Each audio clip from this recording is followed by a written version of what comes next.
guys, it has been a lot leading up to this moment. You have no idea. Just an hour ago, our new website, CandaceOwens.com, which we launched in part so we could live stream just this sort of content, underwent a very aggressive DDoS attack from France. Just last week, by the way, the media tried to paint me adjacent to a school shooter. I'm not kidding. Almost this last-ditch pathetic DDoS attack on my character sent around the world. And of course, there is the legal threat that arrived to me from Élysée Palace. I guess my question is, what is everybody so afraid of? It certainly cannot be a lie that has warranted this type of panic. Welcome at long last to an incredible series that we've put together for you right here on Candace.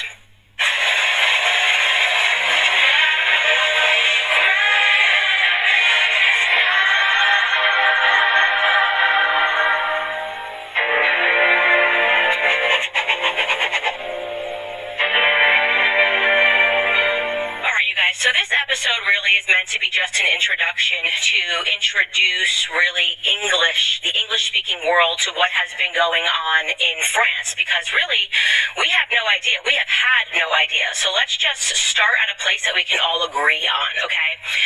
Receiving a legal letter from a sitting president of a foreign country is extraordinary. So extraordinary that it may have never happened before in human history, okay?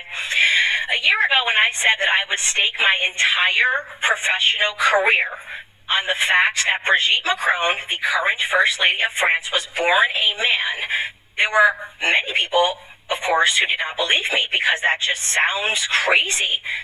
But even those people, thanks to Emmanuel Macron's strongly worded letter, which he had his legal team put together and ask me not to publicize, are now starting to pay a little bit of attention.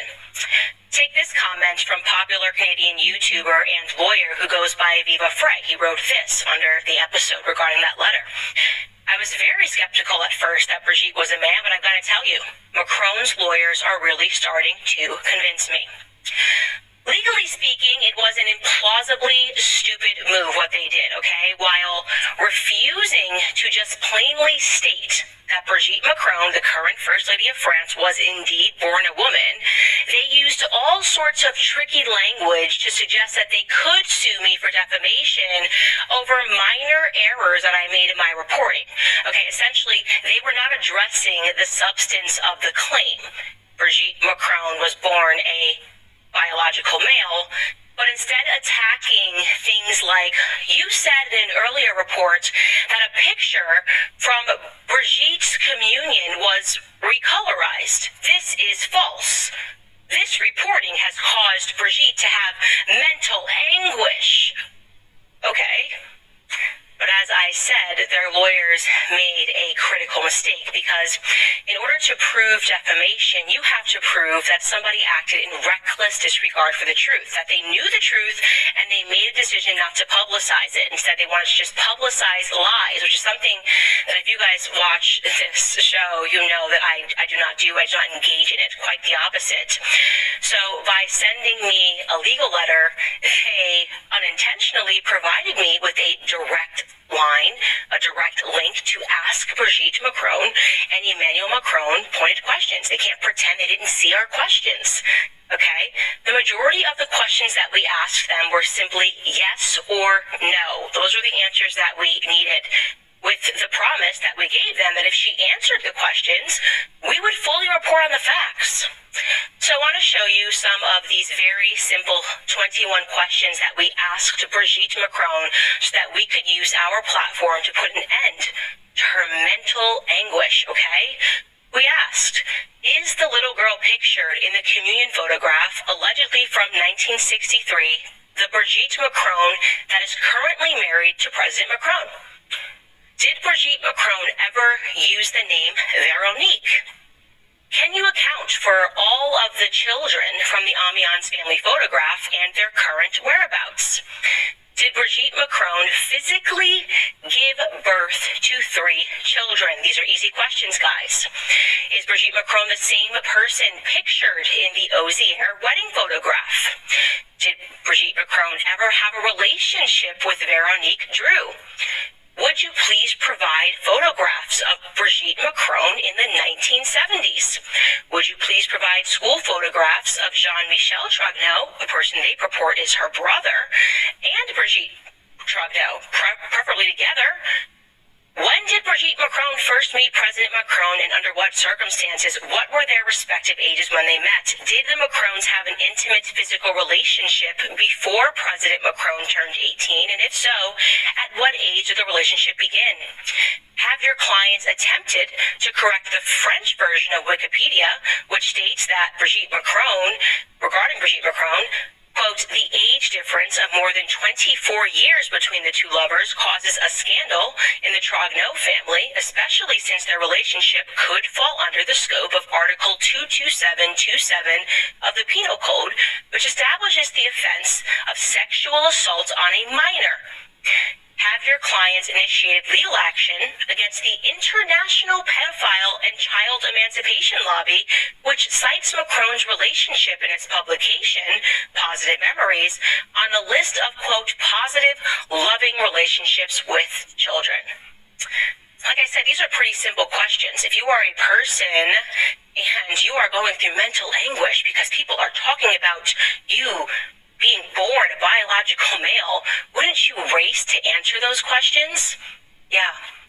Well, apparently they simply were not anguished enough to hire. They were anguished enough to hire and pay an American legal firm in D.C. to send us a 100-page lettered threat, but they simply were not anguished enough or could not muster the energy to answer 21 basic questions to put an end to the scandal.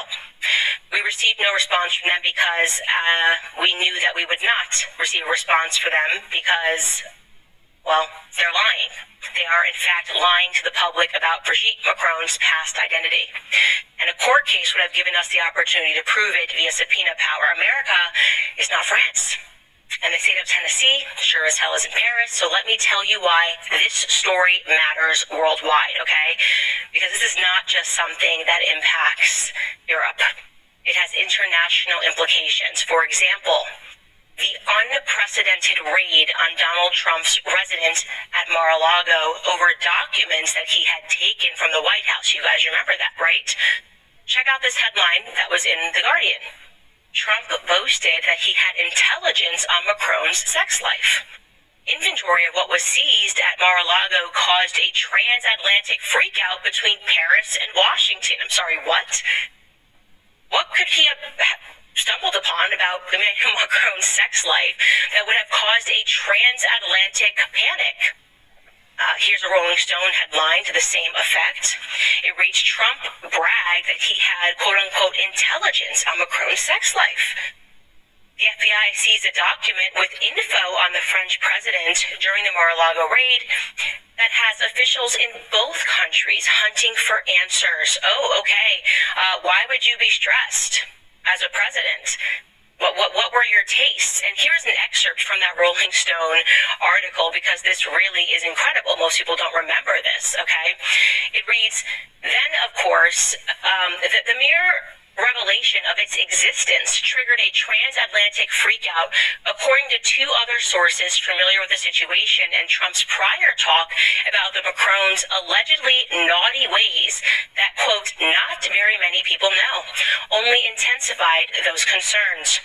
Both French and U.S. officials worked to figure out precisely what Trump had on Macron and France's government, and if any of it was sensitive in nature, the sources said. The officials in both nations wanted to know if this discovery signified some kind of a national security breach, or if it amounted to a frivolous but stolen keepsake. Oh, okay, you wouldn't be freaking out unless there was something to be freaking out about and that Trump actually had some intelligence that could ruin things. Now I can remind you guys of the infamous Summer Olympics of 2024, just last year, where the entire world watched as drag queens carried the Olympic torch and performed the opening ceremony. The Macrons, in my view, explicitly lied in their legal letter to me when they said that it was not mimicking the Last Supper. They said it was not satanic. Okay, here it is. Here's a side-by-side, because as we unpack this series, you are going to see that do not believe your guys, is a repeat Macron instruction, okay? There's a Last Supper on the left, Leonardo da Vinci's Last Supper, and on the right there are the Paris Olympics, okay? But even if you really didn't want to believe your own eyes, it would be reasonable to assume that we could at least believe the people who performed in the ceremony, right? The lead performer was a lesbian named Barbara Butch, and following the performance, here's what Barbara Butch posted on Instagram. She wrote, oh yes, the New Gay Testament with an LGBTQ flag and a fist pump. And she tagged some other people in her community. Yeah, that would register to most people as satanic, an inversion of the New Testament. But after the backlash and after the producers of the Olympics had already confessed to Page 6 that it was supposed to be Leonardo da Vinci's Last Supper, they attempted to backtrack and backpedal and officially claim that actually it was a pagan feast that they were mimicking. But what escaped the public at large was the fact that Thomas Jolly, that was the artistic director of the performance, was hand-picked to put this ceremony on in the presence of none other than First Lady Brigitte Macron, who went to see him back in 2022 at the premiere of his musical Starmania, which he produced. Emmanuel Macron, according to The Spectator at least, then personally ordered Jolly to outdo the London Olympics. So I want you guys to make no mistake, both he and his quote-unquote wife were both intimately involved with the ceremony. As we unpack the story of Brigitte and Emmanuel, you are going to notice some strange recurring themes. That scandals related to pedophilia and transgenderism, incest, and sexual perversion just keep accidentally following them wherever they go.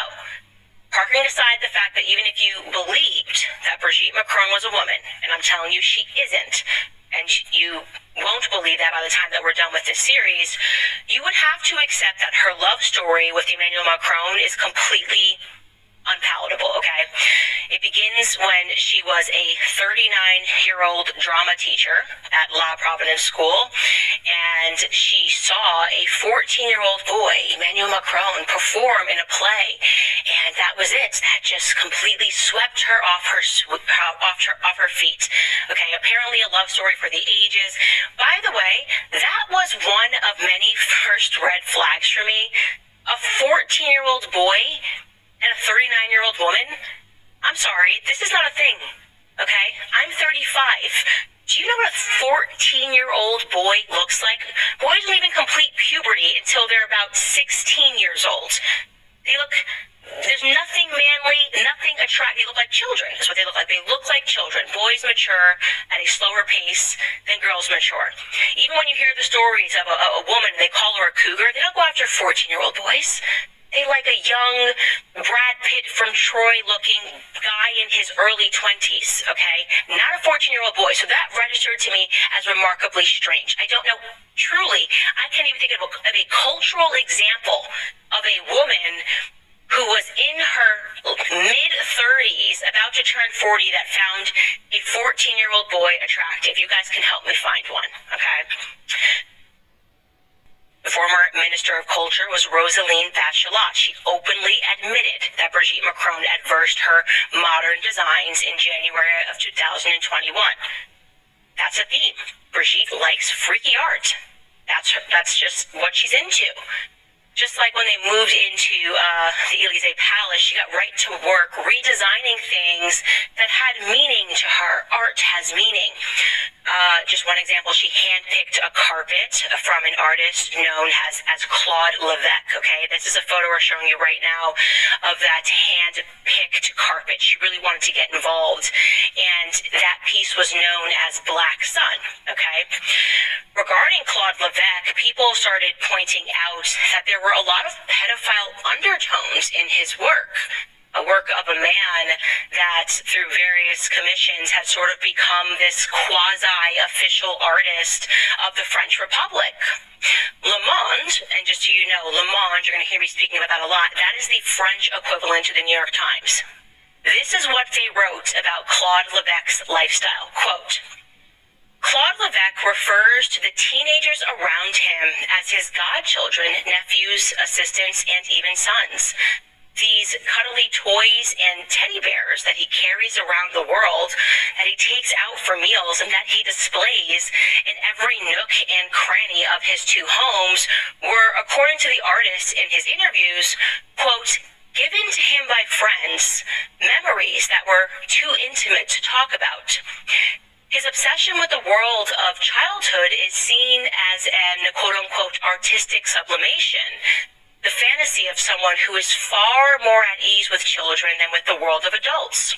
The visual artist describes his sexual tastes and his relationships with young boys as, quote, linked to libertarian thought and the punk movement. If you look closely, allusions to these forbidden relationships are found throughout his works. Here, there would be a quotation from Michel Tournier's Le Roi de Aulnay, which is a book that is about a guy. It has a lot of pedophile overtones, just so you know. Over there, a reference to The Night of the Hunter, with Robert Mitchum as a diabolical preacher stalking two innocent children, plus countless allusions to Visconti's cult film Death in Venice, where a beautiful teenager, Tadzio, is idolized by an aging man. Other allusions are more cryptic, such as this press clipping that appears in his book Holidays in France. And it alludes to Jackie Kaisermertz, a pedo-criminal school teacher who went on a rampage, this is a true story, in Nièvre, that's a French town, from 1970 to 1997 with more than 70 victims. He was eventually sentenced in 2001 to 18 years imprisonment. That's the kind of stuff that Claude Levesque likes to put into his work and into his books. Allusions to pedophilia.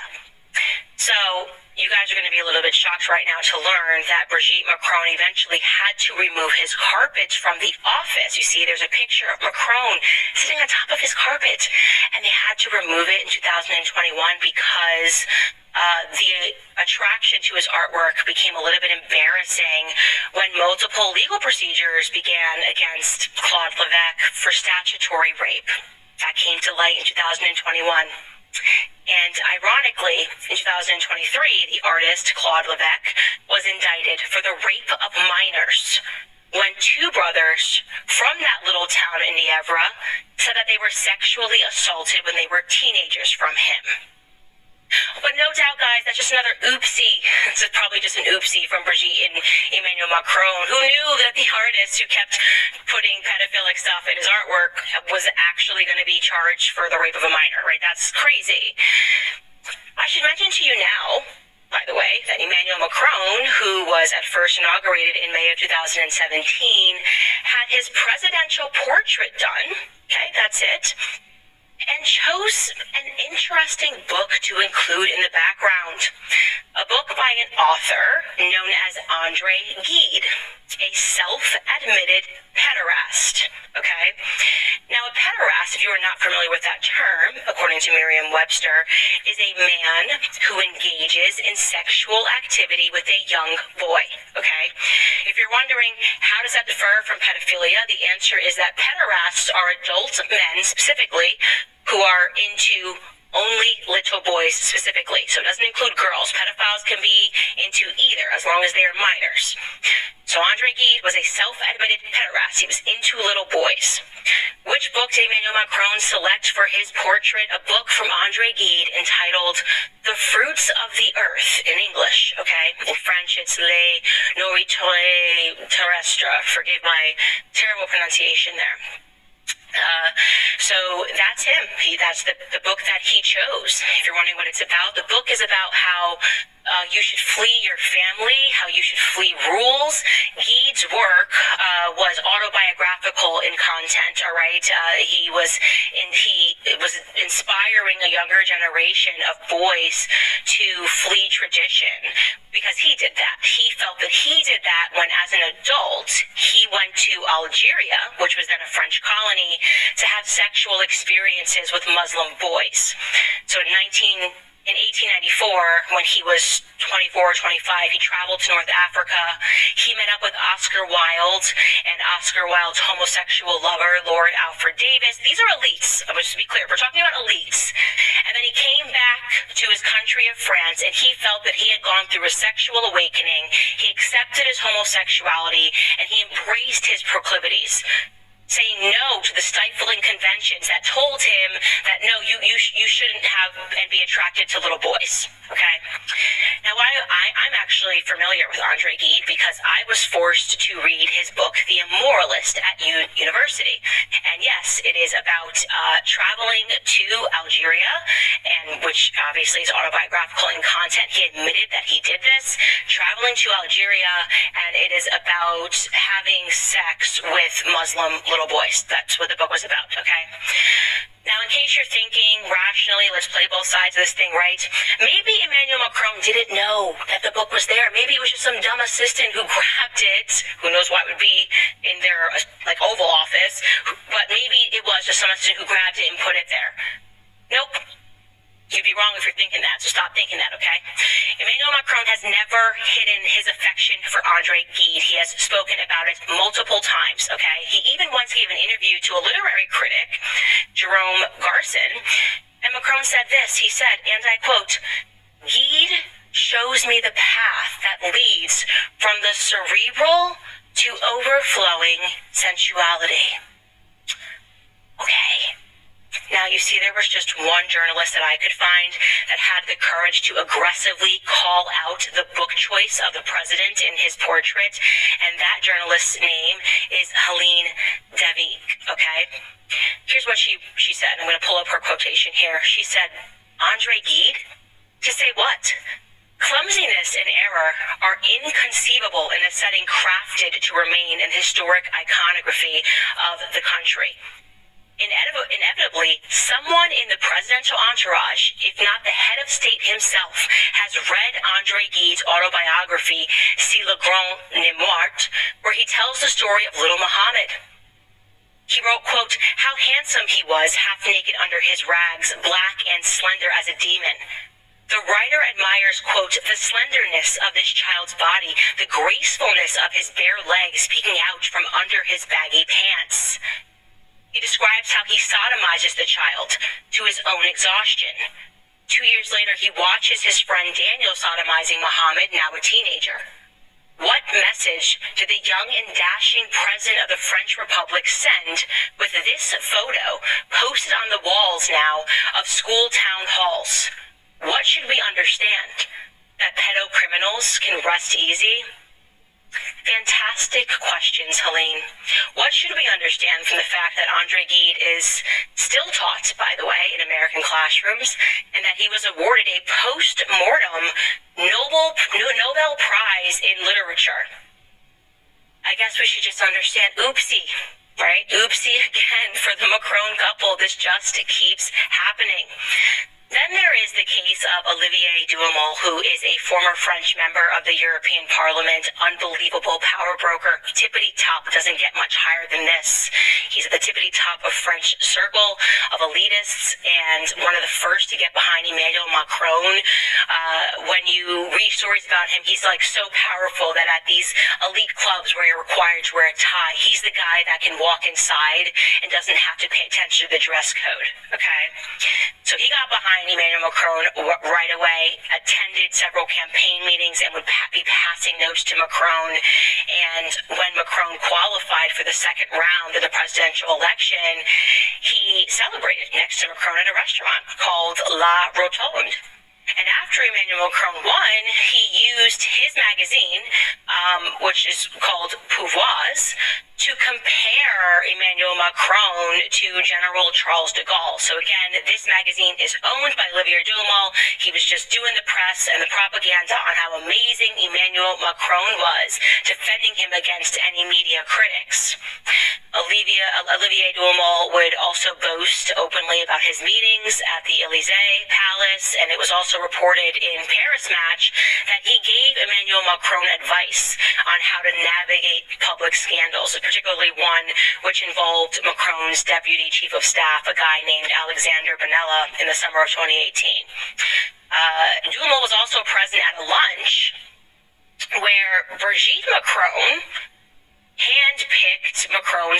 minister. Again, we'll get into that. Brigitte Macron handpicking the prime minister. Why was it Brigitte?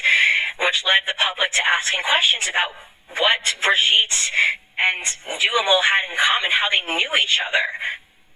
So I have to imagine that for Emmanuel Macron, it really came as another oopsie for the couple when in January of 2021, Olivier Duhamel's stepdaughter, a woman named Camille Coucher, published a book and publicly accused him of having sexually abused her twin brother, Antoine Kushner, when he was 13 or 14 years old.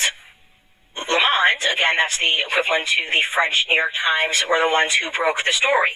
Now, according to Camille's book, which was entitled in English, The Big Family, La Famille Grande, the rapes took place at Olivier Duhamel's summer residences, the one called Mas de Genèse d'Or in Sonnery-sur-Mer, forgive me for this terrible French, where apparently generations of the Duhamel clan had entertained basically the cream of the crop of the French intelligentsia, whose morals were now being exposed publicly by her.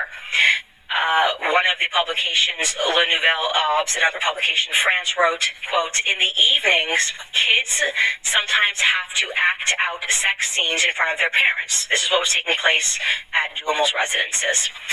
They go on to write, "One evening, the teenagers are asked to tell how they lost their virginity. On another, mothers dress their 12-year-old daughters in provocative outfits, smear them with lipstick, and send them off to dance with men that are 30 years older." Paris Match wrote, quote, "Hardly anyone is offended to see Camille, then just a teenager, being asked to simulate an orgasm in front of the adults." Now, regarding this, you're probably wondering, was he brought to justice? Or maybe you're wondering, hey, maybe she's not telling the truth, right? Maybe she just made it all up for attention because this is a powerful guy. Oh, lucky for Olivier Duhamel, the statute of limitations had already expired, so he was never brought to justice. But in mid-April of that same year, it was reported in the French media, and you can fact-check this on Wikipedia, that he admitted to it. He admitted that he sexually abused his stepson. I don't know, guys. Just another oopsie in the Emmanuel Macron and Brigitte Macron orbit that keeps coming up. Now, I am giving you not even the surface of what it is that I know about this couple, okay? This literally is an introduction because everything that I am saying I know the English world has never heard, which should make you go, what the hell is wrong with our media? What the hell is wrong with our media that when I began to try to report on this story, they came for me? They started painting me as Adolf Hitler. They started canceling me, demanding for me to get fired. I was fired. It was in March that I first reported of last year on this story, and it was in March of that same exact year that I got fired from my former employer. And non-stop have been fighting the press since. And by the way, you should know that there is this strange case of what happens to every journalist who tries to touch this story. First and foremost, Isabella Ferreira, I think I mentioned this on a past episode. She was one of the Jean Gilets, the Yellow Vests people who began prodding into the story as an independent journalist. It happened upon some huge information pertaining to the relationship of Emmanuel Macron and Brigitte. But then she was found dead. She was found dead floating in a river. And her friends said that she didn't kill herself, but the media said she most definitely did, that she must have slipped and fell after she took a lot of pills. So that kind of stuff happens, I guess. Then there is Natasha Ray, who the media has been lying on, attempting to ruin her entire life. She has cancer. She was an independent journalist. This is the one that Brigitte Macron notoriously sued, and similarly to what they sent him a letter, was not over the substance of the claim that Brigitte Macron was born a biological male, but rather pertaining to errors of misspeak when she spoke to Amandine Roy, who was similarly sued for invasion of privacy. Okay? And then there's one man still left standing, and that is Xavier Poussard. Xavier Poussard is the person that I am so honored to introduce to you guys on Monday. He is the journalist who has been diligently working on this, whose work I am repeating. Really, I feel blessed that he even selected me to be able to bring this to the public, that he trusts me with this story. Xavier Poussard has been working on this for 8 years and has given up everything, including his home country of residence, because, well, how did they come after Xavier Poussard? They looked into his finances, found who was funding his publication, and decided that it would be a really good time to go through a 2-year audit. One of the government's preferred ways of harassing someone is getting the IRS out there and finding the crime in any way possible. And so Xavier Poussard was dropped from the people that were investing in him. He had to move his family. His mother's house was searched just to scare them and to intimidate them and to let them know that they are watching them. And to this day, Xavier Poussard, the man who originally dropped the 6-part series exposing the fact that Brigitte Macron was lying about her identity, has never been sued for defamation because his work has been thorough, and he has now brought me up to date on his work, and I will be just as thorough in this assessment, you guys.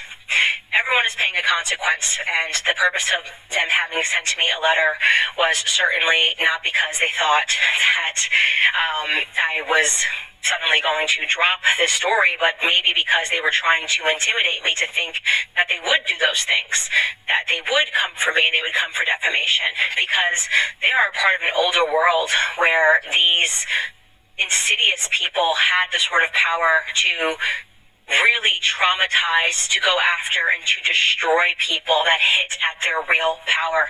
And make no mistake, Brigitte Macron and Emmanuel Macron come from a circle and a syndicate of real power, old money power. But it is a new world, okay? And I am telling you that if we do not have more courage across the world, and all across the world, we're going through this awakening, to stand up to these freaks, okay? To stand up to people who think that they can ordain to go through scandal after scandal after scandal of pedophilia, to not have to answer for their bizarre background and the things that they are into, to not even have to answer basic questions about their biological sex. If we do not have the courage to stand up to these people who put pederasts on their desks to laugh at us as they take their presidential portraits because they deem themselves to be the untouchables, what world will we be leaving for our children? I have now 3 sons. And so I say it and I mean it, that I really hope they file that lawsuit. I really hope that Brigitte Macron ordains himself so bold as to arrive into the great state of Tennessee with all of his perverted thoughts about little boys. I really hope so. I really hope that the bravery of Xavier Poussard and what I am willing to stand up to inspires everyone around the world to understand that something very dark and something very demonic is going on. And we haven't even gotten into the story of Brigitte Macron, who Brigitte Macron actually is. What it is that Xavier Poussard uncovered about Brigitte Macron, why it is that Xavier Poussard, who has been in court trying to get documents from these people, and even when he wins the cases, still cannot get a photo released to him of Brigitte Macron, then Trogneau, at school in Amiens. We don't have school photos of the First Lady. We can't get our hands on it. Why Xavier Poussard cannot get his hands on Brigitte Macron's alleged brother, who I believe Brigitte Macron is, why we can't get our hands on Jean-Michel Trogneau's military records. It is utterly bonkers. And like I said, what I told you today is the tip of the iceberg. It is going to get so much darker and it's going to get so much deeper. And their involvement, again, in these regular themes of pedophilia, pederasty, incest, lies, and trying to thug people via courts. You will never stop seeing it. And so, ladies and gentlemen, I hope that this has made it clear to the English-speaking world of why this is important. I am telling you that all across the world, we are beginning to wake up to this, and I certainly won't be the person that backs down from this fight. I think younger generations, we are ready for the old guard to step aside and to allow there to be true light in this world. All right, guys, let's get into some of your comments. Wow, we have 135,000 people that are watching live. That is incredible, all across the world. To the French people, the French world, we will make sure that we put French subtitles on everything. We just can't do that during a live show. But of course, we will make sure that you guys are able to access this in case you are just French speaking, like I am just English speaking. I also, again, want to add here that part of this, like our interview with Xavier Poussard, will be put behind the paywall. We will use this weekend to understand how they managed the DDoS attack and make sure that we are better prepared for it next time. Okay, what do we have? And I also want to say, by the time I am done with this series, I am going to be calling out all of the absolute frauds in the media in the Western world who have worked to defend what they knew was a network of disgusting sexual crimes that were happening. That not a single media came to the aid when I was saying I'm trying to expose what's happening with Brigitte Macron, and rather they smeared me and they libeled me and they tried to pretend. I remember they said I was having postpartum psychosis. Okay, these people are a part of the state and they are trying very clearly to protect the state. Criminals. That's what I truly believe. People like Barry Weiss, formerly of the New York Times, pretending to start an independent free press, one of the first people who tried to use like Freudian jiu-jitsu to make it seem like I was the one going crazy because I noticed some trends of pedophilia in France. Like how sick and disturbed does Barry Weiss have to be, the free press, okay, to defend this? Now that you have just even gotten the tip of the iceberg here, think about what she was willing to defend and what she wanted to destroy, and ask yourself why that is. And she's not the only one.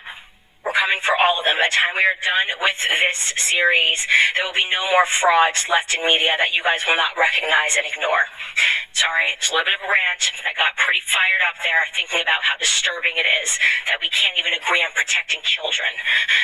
Fiona Yellow writes, Happy Lunar New Year. Thank you so much for your hard work, and your courage is admirable. Support from Hong Kong. Wow, that might actually be the furthest that we've gotten support from. I usually don't see China in here. Celine Chioino writes, just a donation. Thank you so much. Sarasota writes, these people are sick and have been hidden for too long. It's time to expose these demons. I couldn't agree with you more. N writes, Candace, you are doing the Lord's work. You have been ordained by Christ to bring the truth to the world. Christ is truth. Christ is King. This is what I mean when I say Christ is King, and this is why I just started screaming it even more so last year, because I realized that you can decide to sell your soul to the devil, and it will be a cheap sale, and you can get up in the morning and you can do what you do and I guess not be destroyed or attacked in the media, or you can decide to fight on the side of Christ and fight to expose what is happening and potentially lose everything, but the everything that you lose is not real. None of that is real. None of that is substance. And to see now that the world and you guys really, who just kind of stood by me through it all and knew and saw how obvious their attacks were, I just couldn't thank you guys enough, truly from the bottom of my heart, from me and my team. Sandra Ticker writes, Candace is about to cook. It is always better to have questions that cannot be answered than to have answers that cannot be questioned, said a wise person. Fawn writes, Candace the Fearless, thank you. BJE writes, 10 toes in, I love you and your strength, stand tall.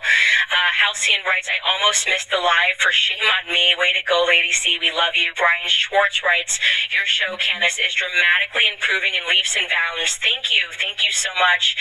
The Intelligent Observer, I gotta give it to you. You're a better intel analyst than I ever was. Oh, were you an intel analyst for who? Jason writes, hi Candace, I have been watching you since your old solo YouTube days. I knew you were a real one from the start. I wanted to thank you and support your work. Keep it up. God bless you and your family. no, really, guys, thank you so much. And I know that there have been people who have been so concerned about, like, our safety and stuff. We did up on security for this time being after getting the letter from Macron, and because of the things that we know about their network and things that are happening. Like I said to every journalist that has tried to get this out, we are taking that seriously, but also know that at the end of the day, it's not in the security's hands, it is in God's hands. And so we just ask everybody, whether you believe or not, to just pray. Like, I think we all sense this awakening worldwide, and what the Macrons were clearly afraid of was me presenting all of this to the public. And like I said, you should ask yourselves why this is the first time you've heard any of this, why this is the first time that you have heard this, but rather you heard all last year that I was like a crazy Adolf Hitler school shooting supporting, that's it. They go after the people that try to tell the truth, and they protect the people who have a lot to hide. And so, again, I'm just asking, if you want to support our work, please head to CandaceOwens.com, sign up. You can just donate, but I would really encourage you to sign up. We're doing really great content, and like I said, on Monday, we will be dropping the interview with Xavier Poussard, and every single episode of this series is going to blow your mind. We're going to get into Emmanuel Macron's childhood, or non-existent childhood, the things that we know about his childhood, Brigitte Macron's non-existent childhood, the things that we know about her childhood, and you're really going to start to wonder, what the hell is going on? Emphasis on the hell, said liberanos a malo. We will see you guys on Monday.